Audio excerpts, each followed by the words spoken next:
Welcome to the Jackson Rudolph podcast. I'm your host, Jackson Rudolph, and this is episode 40. We've got a milestone episode today brought to you by the one and only Black Belt Magazine, the world's leading magazine of martial arts. And to celebrate the 40th episode of the Jackson Rudolph podcast, we have a very special guest, the first person to ever make a second guest appearance on the podcast. Her first episode was back when we did one of the first film study episodes. So you can go back through the archives on my YouTube channel at the Jackson Rudolph podcast, and you can find that old episode and check that out. But today we're going to be talking all about the one and only Miss Sammy Smith. How's it going, Sammy? Hi, Jackson. Thank you for having me on the show. Like you just mentioned, I can't believe I'm the first person to be on the Jackson Rudolph podcast 2 times. But last time it was fun because we broke down old school forms. And as you probably know by now, I love old school stuff. I'm always trying to encourage old school. I just think that, it really shows off the martial arts aspect, what we're trying to convey with our forms today. And it should be appreciated. But it's really cool to come back on the show and just talk a little bit more about myself today. So I can't wait. Thanks for having me. Absolutely, my pleasure. And certainly a breath of fresh air to hear about people preaching the old school, because there's so much about it. And for anybody listening, if you're curious, what are we talking about old school? Are we talking about like old school back in traditional martial arts? Not really. We're talking about old school in terms of competitive martial arts, NASCA, NBL, WACO competitions, so on and so forth.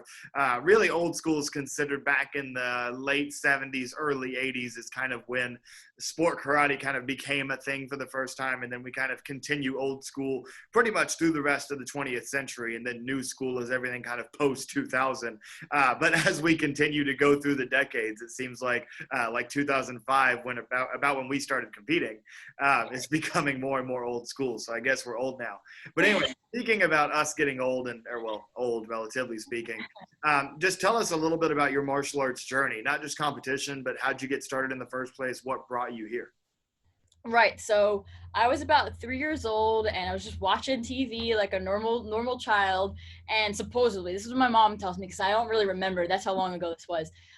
There would be this Gap commercial coming on TV, and Gap is a clothing company, right? So nothing to really do with martial arts, but there happened to be this one commercial that was about sports, and it happened to be about karate. And I believe there was one kid who was doing some sort of wushu movements, and then there was one other boy. I don't really remember exactly what he was doing, but then there was this other kid throwing what I didn't know at the time, tornado kicks, aerials, 540s, and I was drawn to this TV every time the commercial would come on. I would just make my way to the front of the TV and apparently just like stare at the TV like I was amazed. Again, this is what my mom tells me because I don't remember this. But fast forward about a year, because at the school that my mom wanted to sign me up for, you had to be 4 years old. Nowadays, people usually sign up anywhere between 3 and 4, like that's usually the youngest. But at this school, you had to be 4 years old. So I waited, I bugged my mom, annoyed her. I guess I knew what I wanted to do as soon as I saw that commercial. The funny thing is, my mom used to be an equestrian, so she rode horses, and I had a horse of my own, and she was trying to get me into that, but I wanted nothing to do with the horse, which is very ironic because usually people want to ride horses, but sorry, the horses weren't for me. Martial arts was. So a year later, I'm 4 years old. It was actually September 10th, 2001. So the day before 9/11 happened. That was my first karate class. And I do remember walking into the school and I see this, what appears, because I don't know how tall I am at this point, this gigantic man saying, "Oh, are you here to take class? Come on, come inside." And the really funny part about this is that I would never leave my mom's side. Like I was like one of those kids who were like, had separation anxiety, like didn't want to leave my mom. But here I am. This is the first time ever I let go of my mom's hand and I walked right into the karate studio. And go figure, it was this big guy who like I never leave anyone else for, but I leave for this big guy. But yeah, so that was at Bustos Martial Arts. It's a martial arts school in Plainview, New York, and that's where I first got started.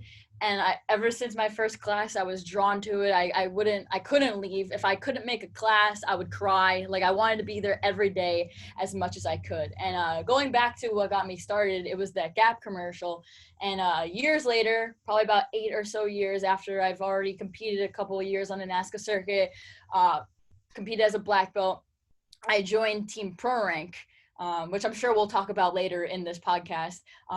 But one of the competitors and my teammates was on Team Pro Rank, and that was the kid who was in the commercial, and his name is James Solis. And again, if we're talking about old school, he was a very top old school competitor. I'm sure some of you guys now might not know who he is, but go look him up, James Solis. He was very good, very clean with his kicks and everything he did. And I just thought it was super cool how everything came full circle. I ended up being teammates with this kid who I saw when I was 3 years old. So I always like to tell that story because that doesn't happen all the time. And I think it's super unique.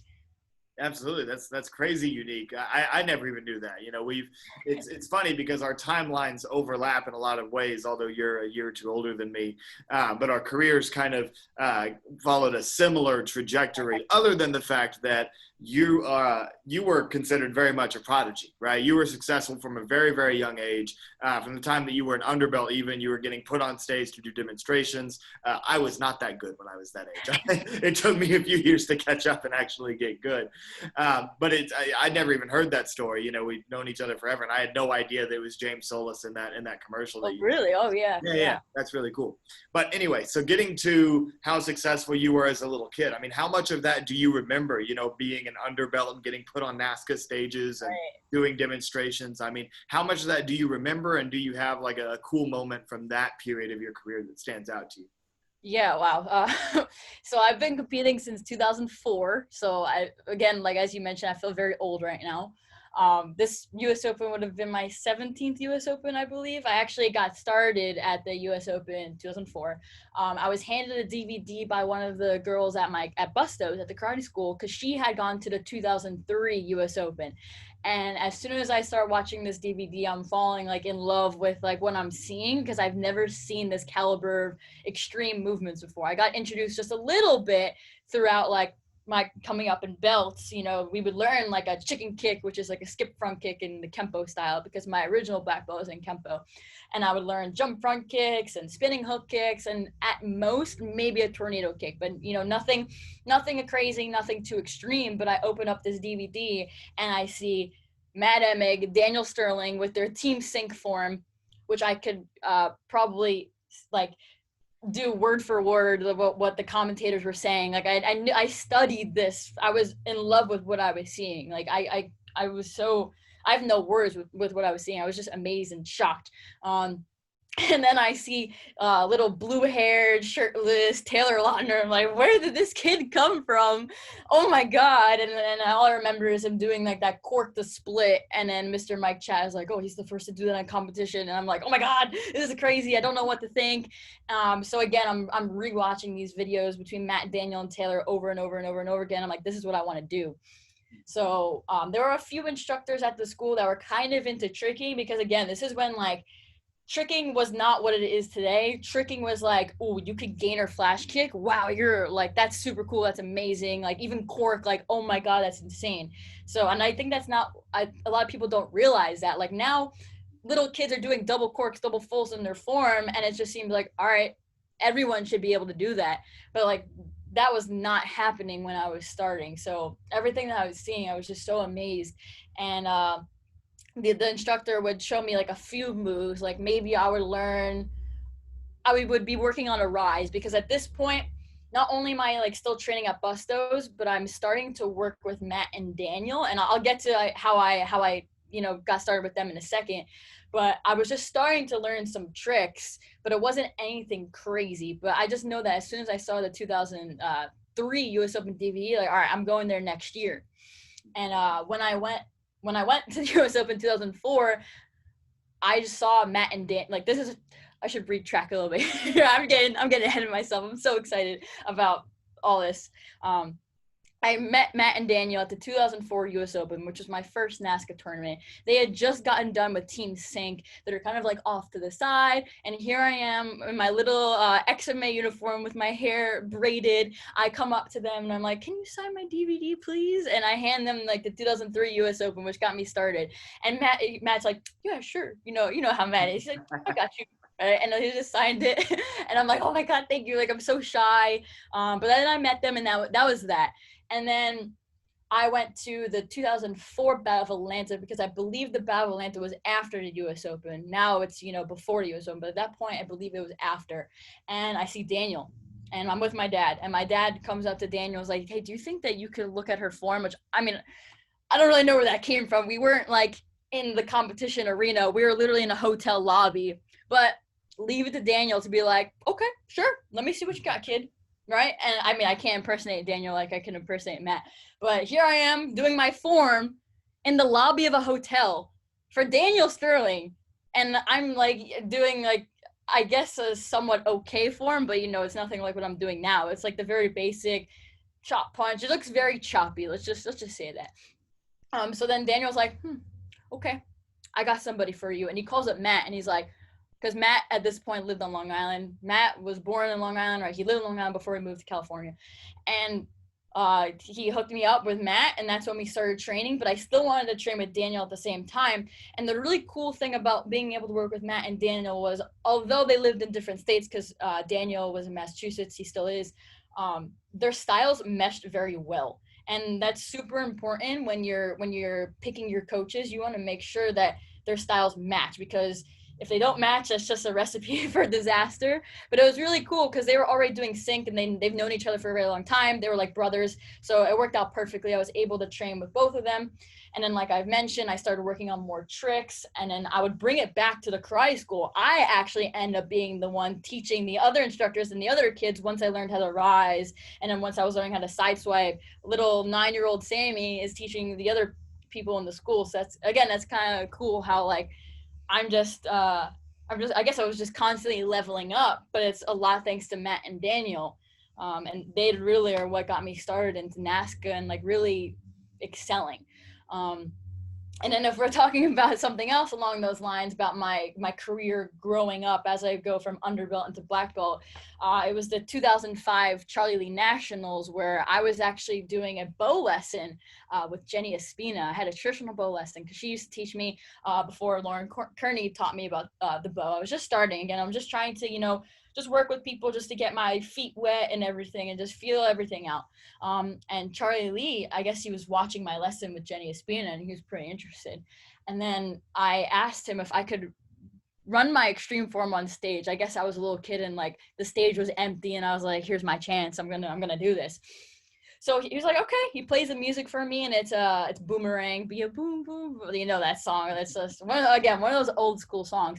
And he's looking at me and he's like, do you want to do that for him in the nighttime finals tomorrow night for the black belt division? And I was like, I mean, again, I'm not really remembering this. My parents are the one that's like telling me about what happened, and I did it. There's some videos on YouTube. The 2005 Charlie Nationals. I was the first underbelt to be on stage to do a demo. It was during the women's black belt overall grands, which is really funny because now I'm in that division, so this is all crazy to me. But I just remember everyone going crazy when I did like an aerial and a cheat 720. And then the funny thing is in one of the videos, I like back up to the corner, like I'm getting ready to set for like a tumbling pass. And you just hear, I'm not sure who's behind the camera. They're like, oh no, oh my God. And I do a run up back handspring. Everyone's like, ah, like going insane.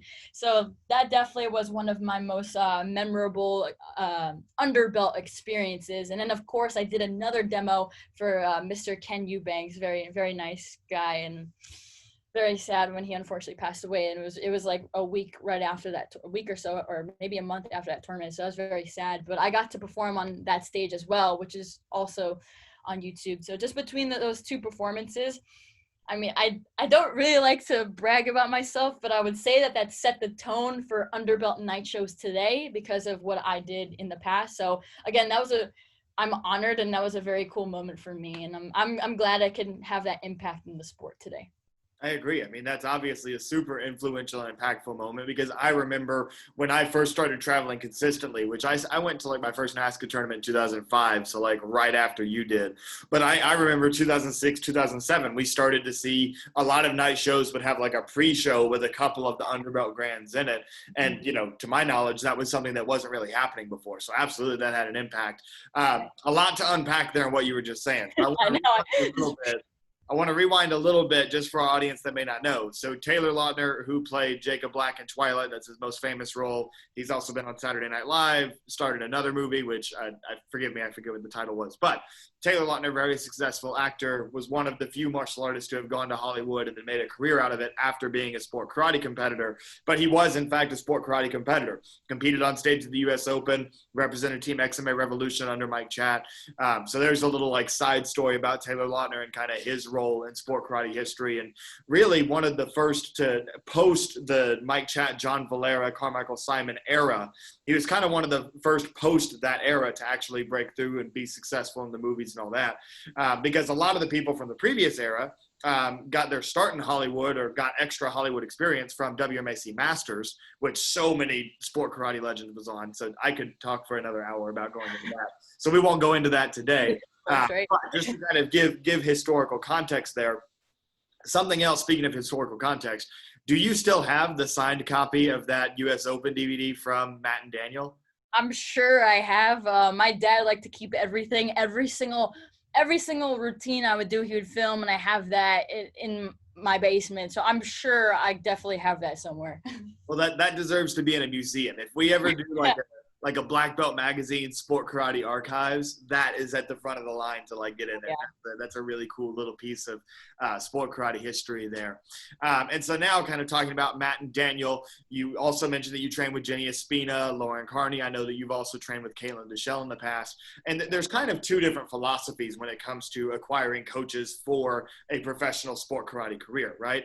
I was of kind of the opposite philosophy where I was like, I trained with Lauren, that's who I stuck with until I started doing my own choreography. And then that's kind of how I have it with my students, where it's like I'm their primary coach, and sure, they might have like a tricking coach or whatever, but it's kind of like a one coach track. But a lot of competitors, you're an excellent example, have had a lot of success by trying to draw inspiration and draw knowledge from a bunch of different coaches. You have probably one of the most decorated coaching rosters that I've ever heard. So tell us a bit about what that was like, training with so many incredible world champions and people that were so significant to the history of our sport. Maybe if you can sum that up and maybe one or two main takeaways from that training. Right, yeah, and I definitely agree with you, Jackson. I don't think it's good to just train with any which person.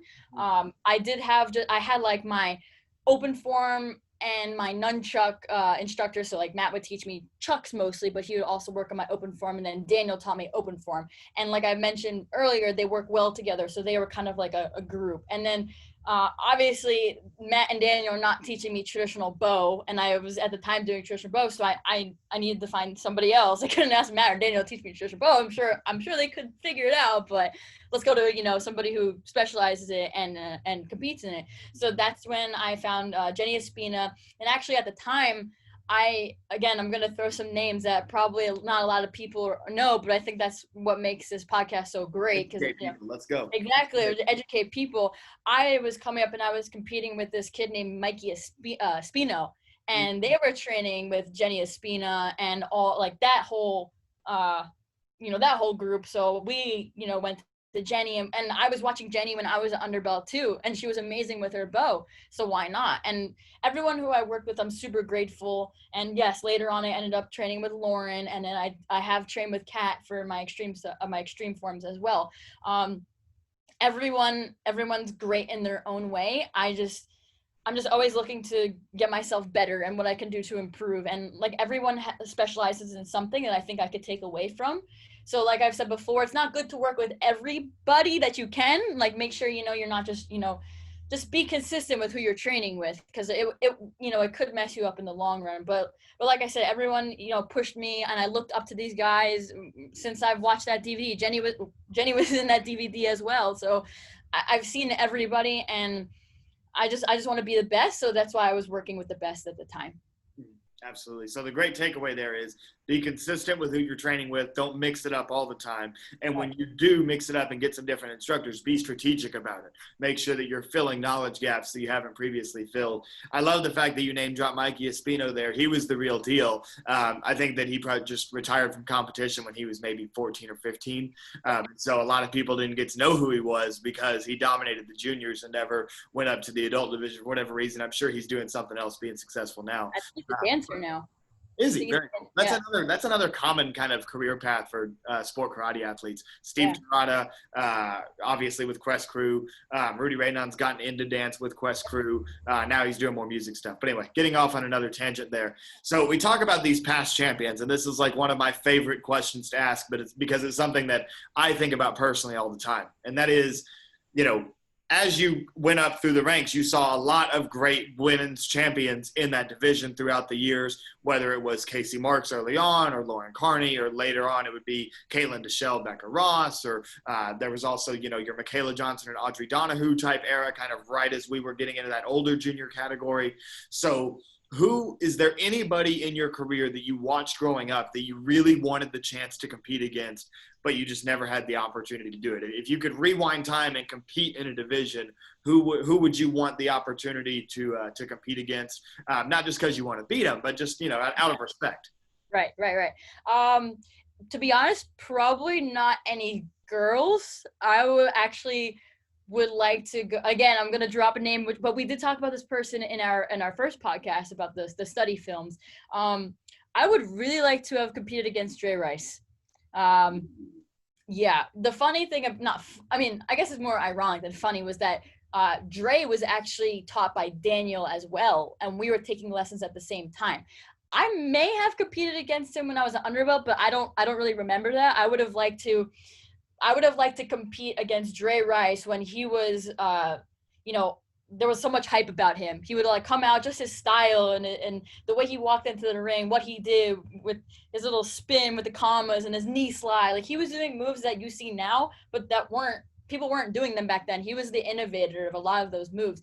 And that was like Dre's like peak time, because he didn't really compete for a long time after that. But little, I guess 9 or 10-year-old Sammy Smith would love to have competed against 9 or 10-year-old Dre Rice, both when we were black belts. I think that would have been a super cool experience and a great matchup. I've also always wanted to compete against Matt. I did at a local tournament, but it doesn't really count. I mean, we competed against each other at a trick battle, and I kind of got a point on him in the trick battle. So I guess that's a major accomplishment for me.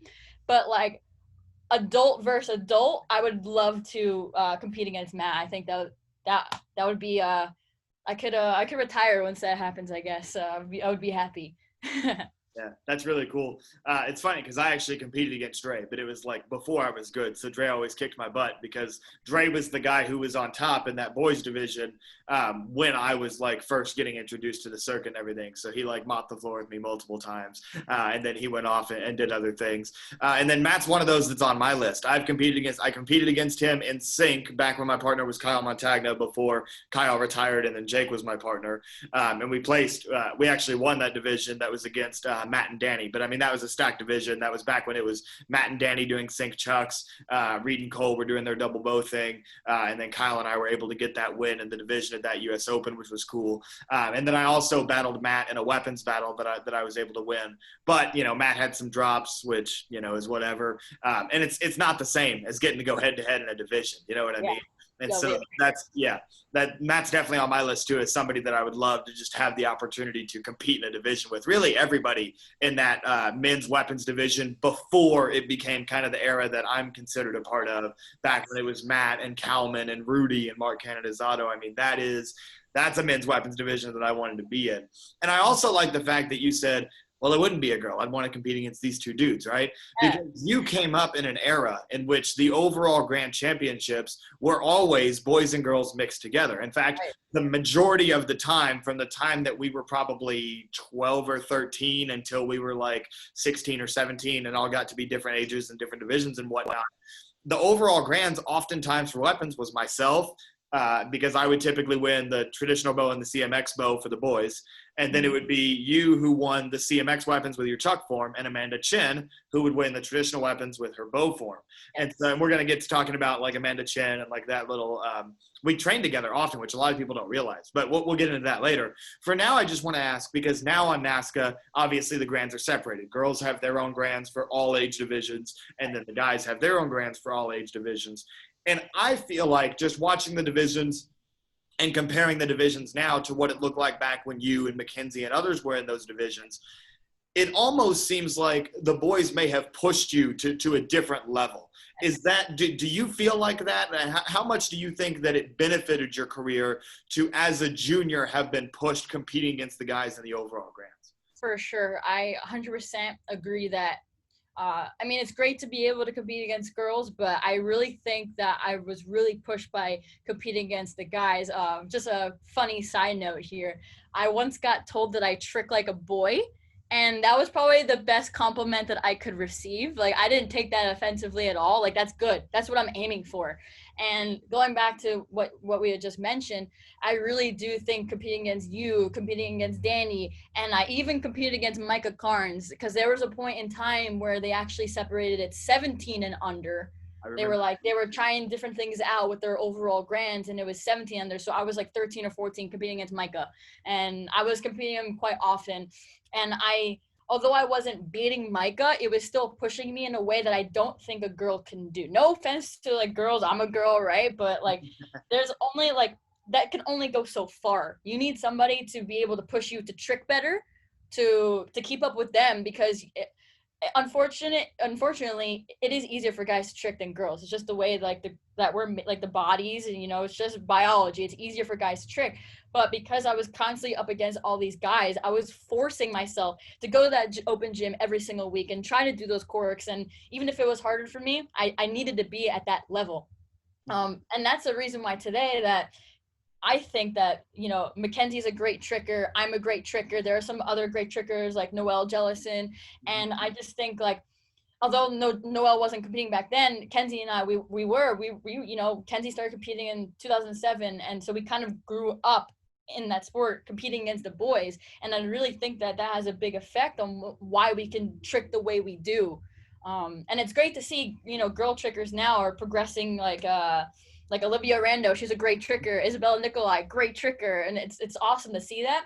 But going back to the competition, I really would like to see it go back to the way it was when girls and boys compete against each other, just because in the long run, it's really going to help you. I mean, if you're a girl and you're dominating, that's great, but like, challenge yourself even more, because you might not know how far you can go unless you're put in that challenging situation. And I'm all for competing against the men. I would compete against the men, with no problem. And I don't know if other women agree when I say that, but as long as it's fair, right? As long as we all have a fair opportunity, I'm so down to compete against the men, because that's what made me. I'm on Paul Mitchell, I think, because I just was being pushed by other people. And the greats are the men, and they're a great woman, but because of all the boys and the men I competed against, it definitely has made me better. So I kind of wish that it went back to that way, just for the long run of these competitors. They might not be able to see it now, but later on, hopefully they will. I agree. And you mentioned some of, like, obviously the physical differences and men being better equipped for tricking and things of that nature. But I think that another side of it, because you know me, I've always been a weapons guy. A lot of the viewers know I'm very openly, primarily a weapons guy, right? And, when it comes to throwing, releasing, catching a weapon, doing some weapons manipulation, there really isn't much physical difference between a man and a woman in terms of their ability to manipulate the weapon with their hands, right? If we're talking full body, jumping, leaping, athleticism, that's a different story.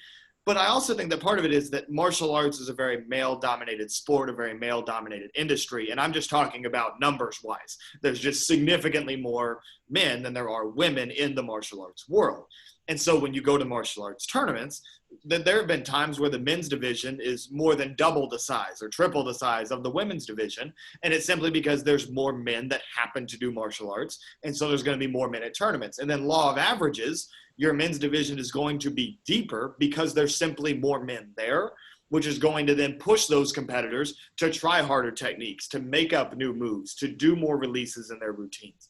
It's going to force the men to do that, not because the men are more capable of doing that, but because the division itself is bigger and deeper, which necessitates that change, right?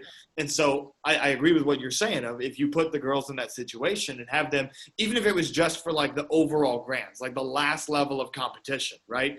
Even if it was just that, then there would be that extra push where it's not because of any physical difference, maybe that plays a role, but it's also because of the depth of the division and the number of different martial artists that you're going to be competing against. So that's just a little, that's my 2 cents into like part of my theory as to why we see some of that difference. Because I do think that as far as like the difficulty of the weapons manipulation that people like yourself, Mackenzie, Dana Hewer, everybody in kind of that generation is a little bit of a step above what you see some of the girls doing now, which is probably a little bit more of a conservative approach, with a few exceptions, of course. You mentioned Noelle Jellison. Noelle has some very difficult weapons releases that she does. Julia Plocker has some very difficult common manipulations that she does. So that's definitely not a universal rule. There are exceptions, but that's just kind of the trend that I've noticed. So now we're gonna kick it back a little bit, because we've been talking a lot about back in the day, and we've been bringing up and name dropping a lot. So I want to do some specific name dropping here, and I want to talk about one of my favorite teams that I've ever competed on was the Team USA team for the WK World Championships back in 2009 when we went to Spain. You were on that team as well. Before I kind of get your experience and kind of your perspective on that trip, I just want to acquaint the audience with some of that roster, because it was probably, I might get in trouble for saying this, but it was probably the best international competition roster that has been assembled in terms of American forms and weapons competition. I don't know of a non-sponsored. It's not Paul Mitchell. It's not Metro All Stars. It's a non-sponsored, go and do this World Championships. And it was you and I, a young version of you and I. In the adults, we had Matt Emick for the CMX. We had Corey Lutkus for the weapons. We had Jarrett Liker's traditional forms. We had Becca Ross's traditional forms and bow forms and everything else. Amanda Chen, who we've already mentioned, was on that team, holding it down in the junior traditionals. Gabby Wolf, who was an underrated competitor, was on that team. I know I'm leaving people out. Nick Schneider was on that team and did a sync form with Corey Lutkus, which was baller. That was an awesome form. Nikki Stanley, one of the greatest kickers in the history of sport karate, was on that team. So we had an absolute – Will Greenberg was on that team, a great 14-17 competitor, tricker on Team AKA. So we had a loaded roster for that 2009 World Championships. And I don't even think we realized it until after the fact we were going home. We were like, oh, wow, like we kind of won all the gold medals. But anyway, so I just wanted to reminisce about that a little bit. I wanted to acquaint our audience with how cool that roster was. And I was blessed to be a part of it. Like I said, I was young. I was not the competitor that I am now. So it was right place, right time. And I was very fortunate to be alongside some of those great champions at the time who were in the adult division. So I just wanted to get your perspective on that trip, any specific memories, or just anything you wanted to share about that 2009 World Championships in Spain. Yeah, so that, like everything you just mentioned before, it was a great team, great memories. Spain was so nice. I would love to go back there again. I think I ended up winning 5 gold medals, which I think that was like the tied for the most. I think that's what it who was. you tied with? Jarrett, maybe you. Okay, I tied with Mr. Jackson. I had 5 in that 2009 as well. But hey, maybe Jarrett's got 5 at 1.2. I don't know. But anyway.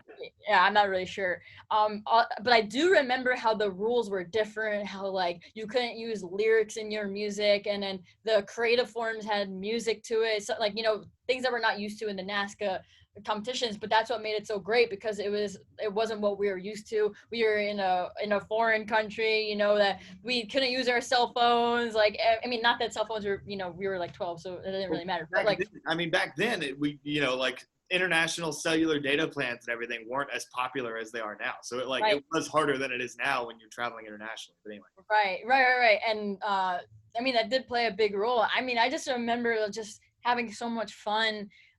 Especially with you and Amanda, and then because we were a trio, so that was really cool. And I just remember a funny story, like quick little tangent story, that I almost lost my mom in Spain because, like we mentioned, like there's no phone, so there was like miscommunication with, I think Amanda and I, we were trying to go to the beach, and my mom was like, okay, I'll meet you there, but then, or she was like, I'll meet you at the hotel. And then like a half hour later, we were waiting for my mom and she wasn't there. So then we ended up going to the beach, and I was like, oh my God, because I'm 12 years old and I don't know where my mom is. There's no cell phones. Like no one could get in touch with her. So I'm like freaking out. That was just a quick like side story. Like me and Amanda have like an inside joke with that. Cause she was trying to get a towel after all that towel, and I almost lost my mom in Spain for a towel. So yeah, I mean, I just remember like little things like that, and I think that's what you should remember when we're competing.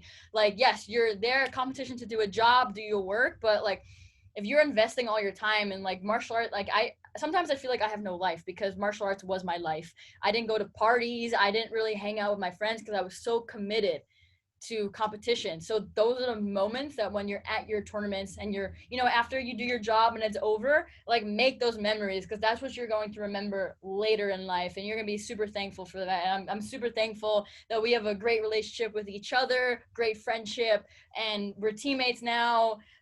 So I'm just very thankful for the relationships that I've made throughout my martial arts journey and just looking back because, I've been competing for 17, 18 years. Like, this is what I'm going to remember for my life. And like I've just been saying, it's just make the memories while you can, because you'll look back and you'll say, oh, remember that trip, remember what happened at that tournament, remember blah blah blah. And then it's just gonna make you smile. And if this is your life, be fully invested into it and just make the most of it in every way.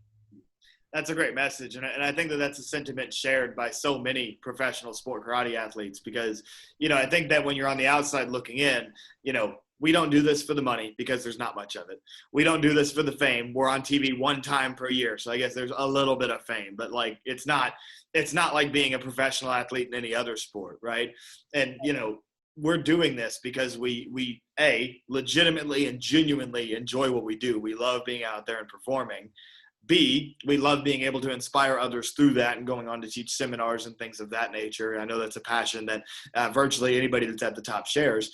And then finally, what you just mentioned is we do it because we like each other. You know what I mean? We form this brotherhood, this sisterhood, around our teammates, our fellow competitors, even people that are considered rivals of ours. We obtain this respect for and sometimes generate friendships with that never go away. And that's one of the truly special things about sport karate competition. And that's why you see people stick around and do it for 15, 20, 25 years. I mean, especially like I got a ton of respect for people that are in the senior division. We've got people in the senior division that are competing and they're not even being put on stage, but they're competing because they truly love it. They've been competing for 25, 30, 40 years even. And so that's one of the truly unique things about being a professional sport karate competitor is that aspect of it and the motivation for why so many of us do it. I want to shift gears a little bit and talk about, in order to win as many world championships as you have, you do have to be not so much a jack of all trades, but if you will, a master of all trades, right? And I've seen you do a lot of things that a lot of people have not gotten to see you do, whether it was back in the day, you were competing with a traditional bow form, you were running traditional forms at times as well. I'm pretty sure you've even done a little bit of wushu stuff. I don't think you've competed with that, but I know that you've dabbled in it a little bit. And then I've even seen you like behind the scenes running kama forms and stuff. I remember at one point you ran a creative bow form too. So you've done a little bit of everything when it comes to sport karate competition outside of maybe sparring. But performance-wise, forms and weapons-wise, you've done a little bit of everything. And so just tell us a little bit about that. And maybe before you retire, are we going to get a sneak peek of any division that you haven't tried yet or that maybe you want to bring back? So like I mentioned, I've been competing for such a long time. I'm just trying to like spruce things up, make them a little spicy, and I don't want people to like know what I'm gonna do. I feel like I kind of sound a little bit like Matt because that's out of Matt's book. Like you never want to, you always want to have something in your back pocket. So, and especially I've been competing so much, it's time to just like change things up. So, but going back to what you mentioned, yes, I did start with traditional weapons, as we mentioned before, working with Jenny and working with Lauren. And I started with like a Kempo traditional form, but that didn't last too long. Let's just say that. I quickly realized that unfortunately Kempo forms won't really, place as high as we would like in the traditional division in NASCA. But that's great that today they have a separate Kempo division. I'll get to that in a minute. But something I hadn't mentioned was that after I attained my black belt in Kempo, I actually wanted to train in a different style. So I started taking Taekwondo lessons, and I actually have a 3rd degree black belt in Taekwondo. So later on, I went from doing a Kempo form in the traditional division to a Korean form in the traditional division. And I liked it. It was something different, like, because if we're being honest, I'm more of a creative and extreme girl. Traditional is great, but it's not like my specialty. I can do it, and I'm gonna compete in traditional division soon again. But for most of the people who know me, they know me as extreme, creative, black uniform, Sammy Smith, nunchucks, right? That's what they remember me as. but yeah, when I was training with Daniel, he would show me some comma stuff. We would spend most of my lesson on open form, but like the last 10 minutes, he would show me a comma, some comma stuff. And I was like, hey, let's do a creative comma form. I'm so down for this. So in 2008, I did creative commas for a little bit. I was always doing chucks, but every once in a while I would like to change it up a little bit. And I did creative commas, and that's when you could use music, because a long time ago you were allowed to use music in the creative weapons division. Now you can't, but before you could. So I was almost doing this musical creative comma form, and I actually won a few times. Yeah, I definitely won using that form. So that was really cool. It wasn't my main weapon, but I could still pull it off and still win the division. And then that was good enough for me. I don't really need to take up commas, although like I said I could, and I learned a lot from Daniel. And I was pretty good at bow because I was doing traditional bow for a long time. So I was like, why not do creative bow? So creative weapons was really the division that I kind of played around with and like had fun. So I did creative bow, and again, a few times I even won with it. I remember, I'm pretty sure I did it in a runoff one time too. So then it really only lasted like a couple years that I was doing different weapons, but I like to, always change things up, because not that I was bored of chucks. I'm never bored of chucks. I'm still doing it to this day, but it's always good to kind of just like expand your knowledge and kind of keep people on their toes. And that's what I was trying to do from even such a young age. So I stopped the traditional forms, I stopped the traditional weapons, and I was just doing creative, extreme, and musical. But now I'm actually starting to want to do traditional bow again. It's kind of coming back. And that's also because I'm appreciating the traditional side of sport karate. I still think that's, although traditional weapons is not the most traditional division, I still think it's important to be able to run a traditional form if you needed to. It's going to make you a well-rounded competitor. So although I'm more of an extreme and creative person, I do see the importance of being able to throw a traditional form, if you had to, or if you wanted to in competition. So that was my little thing. I like to switch up my creative division, but I'm still doing extreme. I'm still doing musical. I'm still doing creative weapons with chucks in the non-bladed division. But I'm always trying to change something up, especially now because I've been competing for so long. It's like, come on, let's do something. Right. Yeah.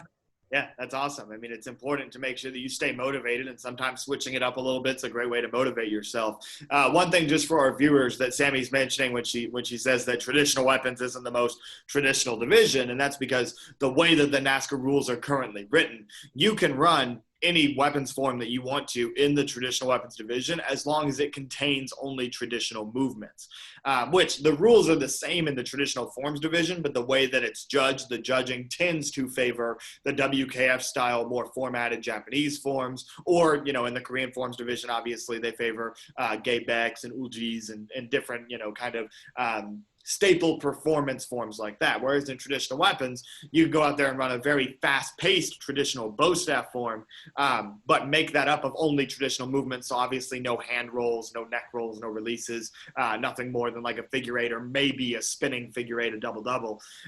So you can incorporate some little bits of creativity in there, but as long as the routine is predominantly traditional movements, it qualifies. And that's what Sammy's getting at. You also mentioned, Sammy, as many who are tuning into this are going to know, that you're most well known for your open forms and for your nunchuck routines. So now I just want to talk a little bit about that, and maybe just from the perspective of what's a career highlight for you? I mean, you look back, you've got a lot of amazing wins. So is there one that stands out, or maybe a couple that stand out that you look back and you're just really proud of that particular open form or nunchuck performance? Right. Yeah. We all have our favorite performances. As you've mentioned before, and the cool thing about competition is that not everything is going to go perfect. You need to be able to adapt and think on your feet. And I think that does build you as a person, because I know some of the things that I've learned in martial arts, such as that, being able to think on your feet in that second has helped me with other life lessons. But not like I've just said, not everything's gonna go perfect. So you only have a very, very few performances that you're like, yes, everything went right there, as you've mentioned before. But as far as career highlights go, in 2015 I turned 18, but because my birthday is late, I get to stay in the division longer. But by that point, I was like, I'm done with the juniors. I want to move on to the adults. So I actually moved up as soon as I turned 18. So US Open, I was still 17, so I had to stay in for the US Open. But Capital Classics was the first tournament that I was 18. So I was like, I'm out of the juniors. I'm going to the Capital Classics. I actually didn't win my first tournament as an adult. So it was a little not shocking, but it's just like kind of like the same thing from going to underbelt to black belt. It's a whole different ball game from juniors to adults. And so it didn't discourage me. It just fueled my fire. I was like, all right, now I know what I have to do. Now I need to step up my training. I need to do it like this. And it was Diamond Nationals, 2015. I was like the underdog, you could say. And I had never won a diamond ring in my junior. Never won a diamond ring. So I hadn't even actually won an ISK in my junior either. I was tied, but that's a whole nother story. Anyway, going into Diamond Nationals, no diamond rings. I was the underdog.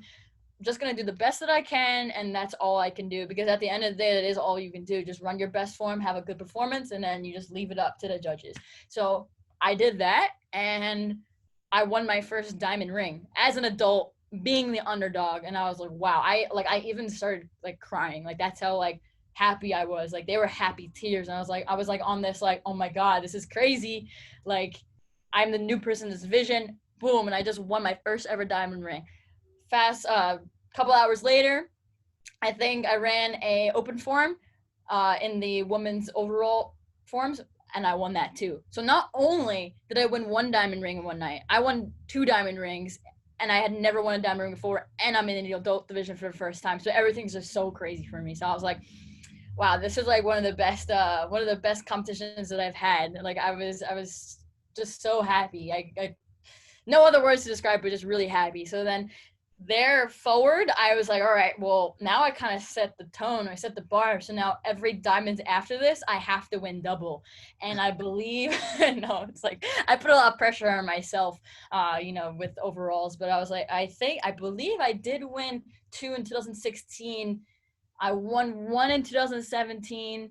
I didn't win any in 2018, unfortunately, but in 2019, this past diamonds, I won 2. So now I have 7 diamond rings, and I'm in the top 3 for the most amount of diamond rings. And if I could win 1 or 2 more, I'll have the most diamond rings. So it's just like, that's something that I'm super proud of, just because of how I won it in the first place. Like it's just a crazy story for me. So that would definitely be one of my career highlights. But now if we're talking like professional highlights throughout my sport credit career, I've been on great teams. I was on my martial arts studio, Bustos Martial Arts. That's where I got started. I'm very thankful, very grateful for that. I then was on Team AKA. Again, super grateful for every team I've been on. I'm just surrounded by great people. I moved from Team AKA to Team Pro Rank, where I learned how to do demos, and we did a team demo together. So I was super grateful for that as well. And then I had a great opportunity to be part of the legendary Team Paul Mitchell Karate. So that was the best day of my life when I got asked to be on the team, because I've been wanting to be on the team for 11 years. So as far as professional martial arts career, as far as teams, we're talking about Team Paul Mitchell, best day of my life. And then career, like winning highlights, Diamond Nationals 2015. Mm-hmm. That's awesome. And one thing that I think that sometimes people don't always see is how surreal that is when you look back, especially when, like you mentioned, you're in the running for one of those crazy all-time records, is that when we're kids, the way that we look at this sport is that it'd be a dream come true to get 1 US Open, to get 1 diamond ring. Like I remember being a kid and thinking like, if I just win 1 US Open, I can retire. Like if I can just win 1 time, like that'll be it. And then, I blink and, much like you with the diamonds, I'm the all-time leader in male weapons wins at US Open. And it's like, what happened? Like it was yesterday that I was like, I just want 1. And then I turn around and, have 14. And it's like, what? Like how did that all happen? And then I guess that's one of the things that's just most special about it, is that you don't realize when you're in the middle of a run like that what you're doing. You're just going out there and doing your thing. And that's what's so special about it, is that with every individual form, you're not worried about the next one, or you're not worried about how many you have at that point. All that you're worried about is doing the best form that you can. And then, like you mentioned, then it's in the judge's hands. So literally all you can do as the performer is just do your best. You mentioned, all of those wins accumulating as you move through the different teams and ultimately being invited to your dream team, which was Paul Mitchell. And I know that everybody has their I got on Paul Mitchell story. So I want to give you the opportunity to tell yours. What was that moment like when you got the call to be on Paul Mitchell? So I was actually at my college orientation when this all happened. Everything would happen just so fast. It was 2 weeks before the U.S. Open in 2015. Like I mentioned, my undergrad degree is from Hofstra University, so I was at the orientation for that.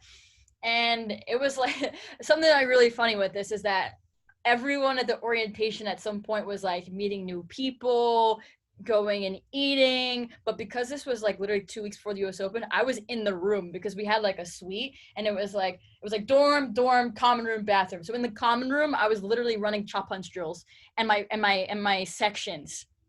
At a college orientation, I was that person training in my dorm room.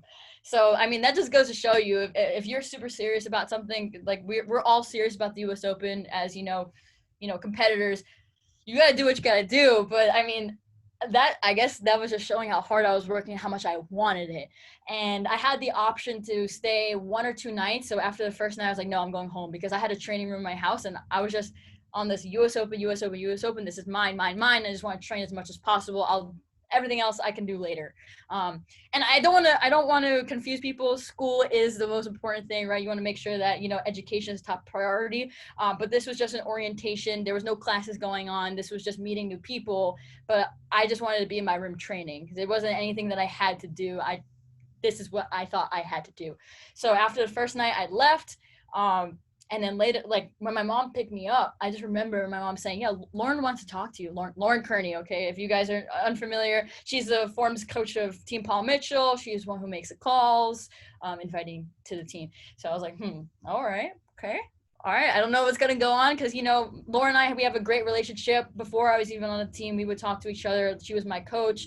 So I just thought maybe it was just a normal phone call. But I got home, and I called Lauren, and then we were talking on the phone for a little bit, and then she was like, do you want to join Team Paul Mitchell? And I was like even now I'm getting like chills just like thinking about that. I literally had chills like on my body, and I was like, yes, like that, yes. I don't even think she completed her sentence before I said yes.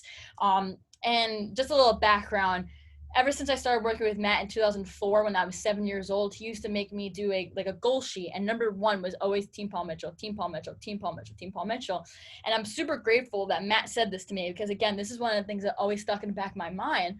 He was like, okay, they can add you, but there are no girls doing their job right now. You're not doing your job. So you need to do your job if you want to be on Team Paul Mitchell. And like to this day, I mean, obviously I'm on the team, so that doesn't, I don't want to say it doesn't really matter anymore, but this was before I was on the team. That was what's in the back of my mind. I need to do my job. I need to be beating everybody. So that was just one of the things that stuck with me from Matt. But as soon as Lauren called me and asked me that, I was like, yes, yes, yes, yes.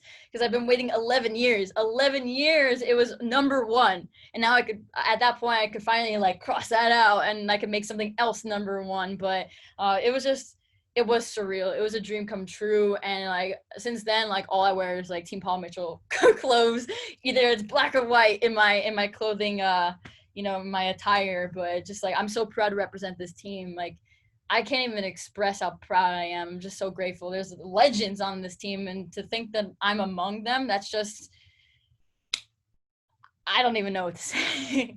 Absolutely. Yeah. No, I always love hearing those stories from my teammates and from past members as well, just because it is such a privilege to represent a team with such a storied history. And for those of you that are tuning into the podcast that maybe aren't as familiar with sport karate, Team Paul Mitchell over the past 25 years has garnered a reputation as being the top team in the industry. And so it's not like when you go and represent another team, then you're proud to just represent them. But with Paul Mitchell, you're becoming a part of a greater history. And so it's more like, it almost feels like, and Sammy, see if you agree with this, it almost feels like you're becoming part of a Hall of Fame as opposed to like joining a team. Yes. Like it's, you realize the pedigree that's been created there, the culture that's been created by the coaching staff and by the founding members. And it it's different than when you get on to any other team in the world. And so that's what I kind of wanted the viewers to understand about why that's so special. It's not like getting a call from any other team. It's a different experience. It's a different feeling. And so, Sammy, to get to that level, I know this personally because, as you mentioned, we trained together with Amanda Chen many, many times. I would come up to your house in New York and we would train together. So I know how strenuous your training regimen is for you to be able to get to that level. Maybe just as one of our last things here before we have to wrap up, just kind of walk us through what your training schedule is. How do you train when you're 100% healthy? Because I also know you've overcome some injuries in your career. So maybe talk about how you train through those as well. But just kind of tell us about kind of what your training mindset is and how you go about it. Right. So when I was little, I was crazy. I would remember my lessons with Matt. If I did one thing wrong in my section or in my open form, I'd have to run the whole thing over again. And I honestly think that's the perfectionism mindset, which really helped me advance through my career. But at the same time, it's like I didn't realize like I'm just making myself like almost crazy while training. Everything has to be perfect. My stance can't be off, my tricks can't be off. So that's how I was training at first. And then as I started competing more, I kind of learned the proper way to train, not to just go ham and just try to drill my body when I'm like 8 years old to the point where I can't walk by the time I'm done with my training sessions. But yeah, like I've just mentioned, as I started competing and I started to learn, okay, this is how I should be training. I should be training every single day, but it went from like training hours and hours and hours and just like the quantity to the quality of training. Like a lot of things that the people might not understand is that you don't have to train an hour and a half if you're doing nothing. You can do as much as in that time in a half hour if you're just going and you're not stopping and you're getting your things done. And that's actually more beneficial than to just not be doing anything for an hour and a half. So that's how my training kind of changed throughout the years. I started prioritizing quality over quantity because everyone always asks me, well, how much do you train? Because they think that that's the key. That's not.